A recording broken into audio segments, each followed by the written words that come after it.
I can't speak from personal experience in Iceland, but I suspect it follows that same sort of path where you go into a community as a corporation, as an economic hitman. And first of all, you go to the most important political figures in that community, and you've got to convince them to start with. And there's so many ways to do that. You know, you give them this whole line about how good the economy is going to be in the future. You give them an opening so that they can feel good about what they're doing. Þessar gríðarlegu framkvæmdir munu hafa mikið að segja fyrir okkar efnahagslíf og þær munu færa okkur mikla hagsæld á komandi árum.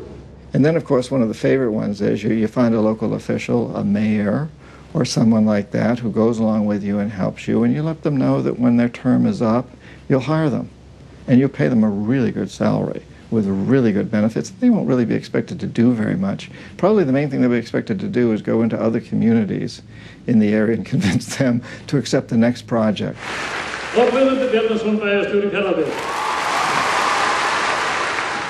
Já, ég var semst bæjarstjóri hérna í Fjarðabyggð þegar að samningar viðræður út af byggingu álvers hófust hér, fyrst við Norsk Hydro og síðan við Alcoa. En það eru mikið tímamót í lífi Guðmundar Bjarnasonar sem nú lætur af störfum sem bæjarstjóri eftir 15 ára starf, en við starfið hans tekur Helga Jónsdóttir. Ég er verkefnisstjóri hjá Alcoa.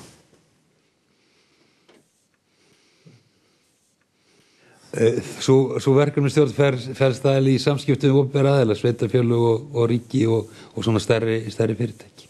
Það gullið tækifæri fyrir okkur að geta spurt og menn séu með allt í fersku minni hvernig var undirbúningi háttað hjá ykkur, hvað gekk vel, hvað gekk miður, hvað hefðu viljað gera öðruvísi, og þá hefur okkar aðal kontaktmaður verið Guðmundur Bjarnason. Og við erum búin að vera fengið mikið af afar góðum kommentum frá honum, hvernig við eigum að haga okkur og hvað við eigum að leggja áherslu, meðal annars í samningu við Alcoa.